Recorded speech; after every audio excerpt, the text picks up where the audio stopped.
कई वर्षों से कवि सम्मेलन की परंपरा है और मेरा ये सौभाग्य रहा है कि मैं आपके इस कॉलेज में अनेकशः काव्य पाठ कर चुका हूं और मैंने संचालन भी कार्यक्रम कर दिया है। यहाँ के गुरुजनों, यहाँ के छात्रों, यहाँ के संभ्रांत नागरिकों का आशीर्वाद मुझे भी मिल चुका है। घड़ी की सुइयां बहुत आगे जा रही हैं। मधुसूदन जी ने बड़ी मेहनत से कार्यक्रम को आप सबके आशीर्वाद से सजाया है। इसलिए मैं चाहता हूं कि कोई अब लंबी भूमिका ना हो, सीधे सीधे कविता की बात हो। मंच पर जिन कवियों को आपने बुलाया है वह देश के बहुत ही श्रेष्ठ रचनाकार हैं, मंच पर उपस्थित हैं। मेरे मित्रों, कविता लिखना बहुत आसान नहीं है, कविता सुनना भी आसान नहीं है। कविता पूजा है, कविता तपस्या है। हमारे बाजार तो संवर रहे हैं लेकिन परिवार बिगड़ रहे हैं। हमारे घर में कार तो है लेकिन संस्कार नहीं। रोज हम रामायण पढ़ते हैं जिसमें लिखा है कि राम ने भरत को राज्य दे दिया, भरत ने राम को दे दिया, अयोध्या का राज एक गेंद बन गया। कभी राम भरत की तरफ करते हैं, कभी भरत राम की तरफ करते हैं। इस राम कथा को रोज हम रामायण में पढ़ते हैं लेकिन पढ़ने के बाद भी सगे भाई से मुकदमा लड़ने के लिए सुप्रीम कोर्ट तक चले जाते हैं। ये हमारा दुर्भाग्य है। कविता संस्कारों का बीजारोपण करती है। हम अगर कविता सुन करके भी अपने संस्कारों को न सुधारें, अपने जीवन शैली में कोई परिवर्तन न लाए, तो निश्चित ही वो पूरी रात, वो पूरा समय सही ढंग से हमने प्रयोग नहीं किया, ऐसा हम मानते।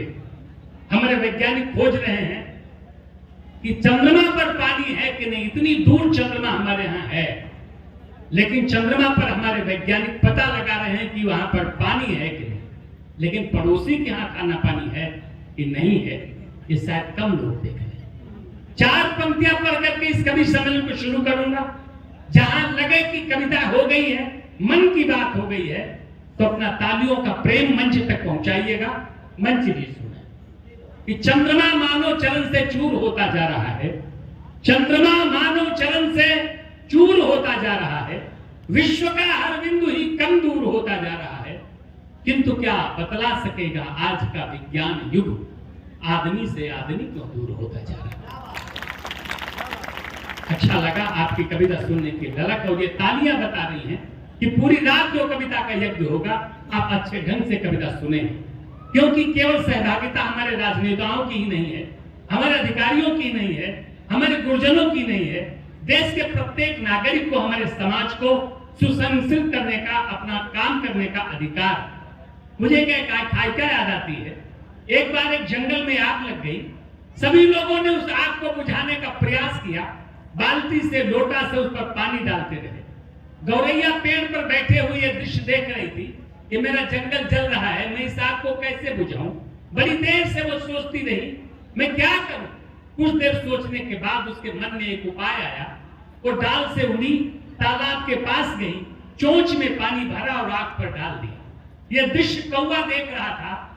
कौवा गौरैया के पास गया, उसने कहा, गौरैया क्या तू समझती है तेरी एक बूंद चोंच के पानी से यह भीषण आग बुझ जाएगी। गौरैया गंभीर हो गई, उसने कहा, कौवे सुन, मेरी एक चोंच बूंद के पानी से ये जंगल की आग बुझे और चाहे न बुझे, लेकिन जब जब इस आग को बुझाने का नाम लिया जाएगा, आग बुझाने वालों की लिस्ट बनेगी, मेरा नाम उस आग बुझाने वालों में होगा। इस देश में तमाम आग लगी है, कहीं सवर्ण अवर्ण की आग देख रहे हैं वर्तमान में लगी है, कहीं जातीयता की आग लगी है, कहीं सांप्रदायिक विद्वेष की आग लगी है, कहीं भाषाई उन्माद की आग लगी है, कहीं क्षेत्रवाद की आग लगी है। हम अपनी कविता के माध्यम से, अपने संस्कारों के माध्यम से इस आग पर भले ही एक गौरैया की भांति एक बूंद पानी डालें, ताकि ये ज्वाला शांत होकर के हमारी राष्ट्रीय एकता, अखंडता अक्षुण्ण रहे, हम विश्व शांति की तरफ जाएं। हमारी कविता का यही उद्देश्य है।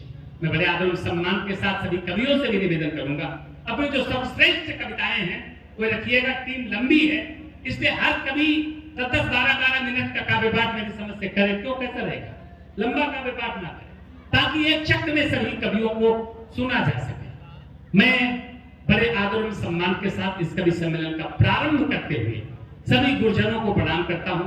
माननीय प्रधानाचार्य जी, और भी जितने गुरुजन हैं सबका अभिनंदन और सबके मस्तक पर काव्य का चंदन।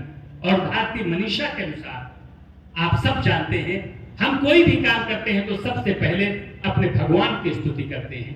कवि सम्मेलन में हम सबसे पहले मां सरस्वती की आराधना करते हैं। मां सरस्वती ज्ञान की अधिष्ठात्री देवी हैं, इसलिए उनकी वंदना करने के लिए मैं किसी भी रचनाकार से निवेदन कर सकता हूं। लेकिन हमारे मंच पर 2 कवयित्री बहनें हैं। मैं उसमें से लखनऊ से पधारी संध्या त्रिपाठी हमारे मंच पर बैठी है। मैं संध्या जी से चाहूंगा कि वो आए और मां की वंदना करके इस कार्यक्रम का एक साहित्यिक समलंकरण करें, इसकी एक सुंदर शुरुआत करें। आप सबकी प्रेम की तालियां उन्हें आमंत्रित करें।